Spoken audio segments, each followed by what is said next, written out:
वर्तमान युग की शुरुआत तक महान साम्राज्यों में वृद्धि हो चुकी है और यह विशाल व्यापारिक नेटवर्क यूरोप और एशिया के अधिकांश हिस्सों को जोड़ता है। लेकिन यह व्यापार मार्ग एक अदृश्य खतरा भी लेकर चल रहा है, बीमारियां। बड़े पैमाने पर महामारी जिसने दोनों साम्राज्यों को पतन पर ला दिया, रोमन साम्राज्य और चीन के हुन राजवंश।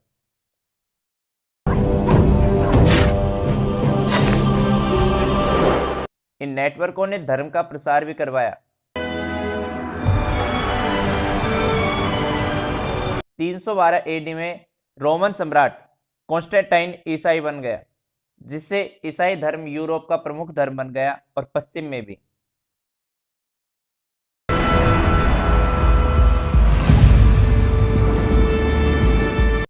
3 सदी बाद इस्लाम भी उभर कर आया, एक धर्म जो एक समय में इतना बड़ा होगा कि रोमन साम्राज्य से भी 2.5 गुना बड़े क्षेत्र को एकजुट करेगा।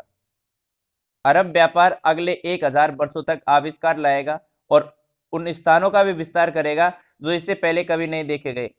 अरब लोग एफ्रो यूरेशिया के बीचों बीच बैठे हैं। अरब व्यापार ही चीन से व्यापार कर रहे हैं।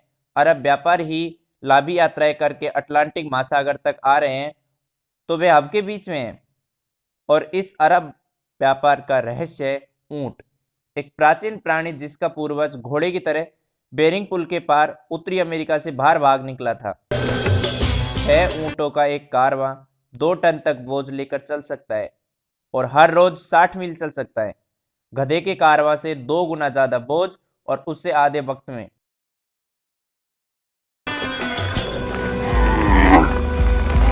ऊंट का कारवां दुर्जे सहारा रेगिस्तान के पार भी विश्वसनीय मार्गों को खोल देता है, जिससे पश्चिम अफ्रीका में पहले राज्यों का गठन हुआ। अरबी व्यापार फैला, सहारा से रोम तक नमक जाने लगा, पूर्वी एशिया से भारत चावल आने लगा, कागज बनाने का रहस्य चीन से यूरोप आ गया और दुनिया भर में अनगिनत अन्य आविष्कार और विचार भी फैले। नींबू के लिए लेमन शब्द कहां से आता है? कॉफी शब्द कहां से आता है? वे सब अरबी है, क्योंकि अरबी लोग बड़ी संख्या में खाद्य फसल लेकर आने लगे। संतरे, खट्टे फल वे दक्षिण चीन से आते हैं। फिर वे तब तक पश्चिम में नहीं आए तब तक अरब उन्हें अपने साथ नहीं लाए। इस्लामिक उत्तर अफ्रीका में इटली का एक व्यापारी लियोनार्डो फिबोनाची अरबी व्यापारियों के तरीके से अच्छी तरह से वाकिफ हो जाता है। उसने एक सरल लेकिन शक्तिशाली गणित को समझा जो भारत में बना था लेकिन अरब दुनिया में बड़े पैमाने पर उपयोग किया जाता है। उनका ज्ञान यूरोप में फैल जाएगा और दुनिया भर में भी। इन अरब व्यापारी एक और विचार का भी प्रसार करेंगे, कुछ और अधिक शक्तिशाली, कुछ और अधिक प्रभावशाली।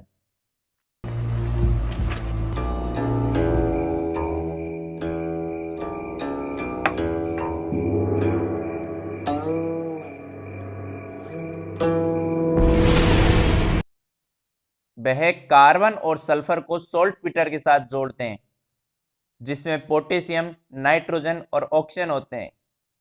तारों में बने वे तत्व आज करीब आ रहे हैं बारूद बनाने के लिए। बारूद के लिए यह नुस्खा अंततः सिल्क रोड से होता हुआ पश्चिम पहुंचता है, इस्लामिक दुनिया के लिए, जहां मुस्लिम योद्धा इसे जिहादियों पर तोप के गोलों की तरह इस्तेमाल करेंगे।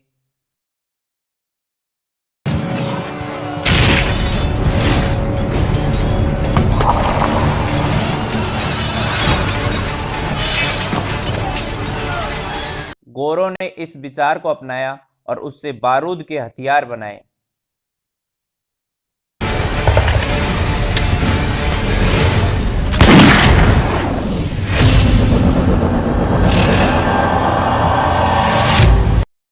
सन 1492 में दुनिया की आबादी लगभग 40 करोड़ है, लेकिन यह अभी भी दो में विभाजित है।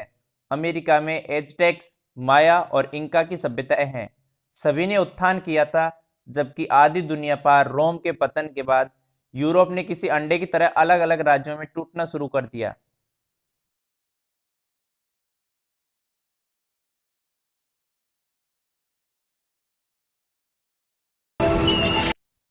इटली में पैदा हुए क्रिस्टोफर कोलंबस के लिए इसका मतलब था कि वह यूरोपीय शासकों से धन के लिए अपील कर सकता है जब तक वह स्पेन के राजा और रानी को मना नहीं लेता।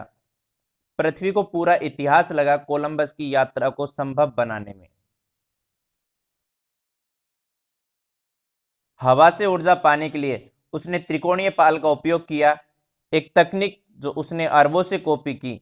उसे गाइड करने के लिए कंपास जो के आविष्कार है, और सुई का मार्गदर्शन करने के लिए ग्रह के केंद्र में बना एक चुंबकीय क्षेत्र।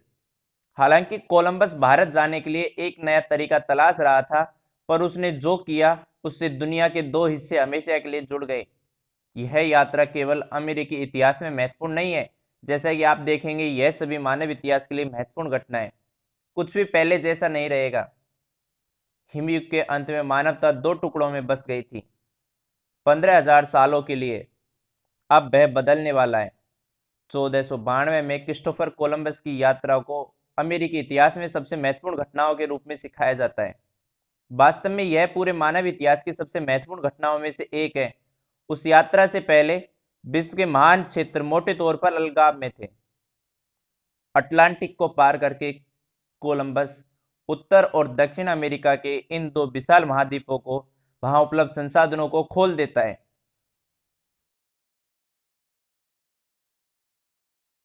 और पहली बार यूरेशिया में रहने वाले लोग दुनिया के इस दूसरे हिस्से के बारे में जागरूक हो जाते हैं। कोलंबस की यात्रा से पहले जैसे ये लोग अलग अलग ग्रहों पर रह रहे थे, क्योंकि वे अलग थे। एक व्यापार नेटवर्क जो पहली सभ्यताओं के साथ शुरू हुआ, उसने यूरोप, एशिया और अफ्रीका को जोड़ा। अब वह अटलांटिक के पार पहुंच रहा है। इस विशाल नए वैश्विक नेटवर्क में एक केंद्र बनाए जाएंगे और एक बार फिर सत्ता में बदलाव होगा। पिछले 2000 वर्षों में अधिकांशों के लिए यूरोप महत्वपूर्ण नहीं रहा। फिर हमें कोलंबस का युग मिलता है, और आप जो जानते हैं यह वही समय है जहां हम पश्चिम के उदय को देखते हैं। यह वही समय है जब पश्चिम की शुरुआत हो चुकी है।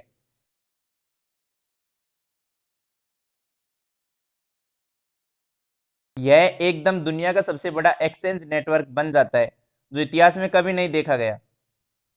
अब खाद्य पदार्थ जो महाद्वीपों में पृथक पृथक हुए थे, दुनिया भर में घूमने लगे।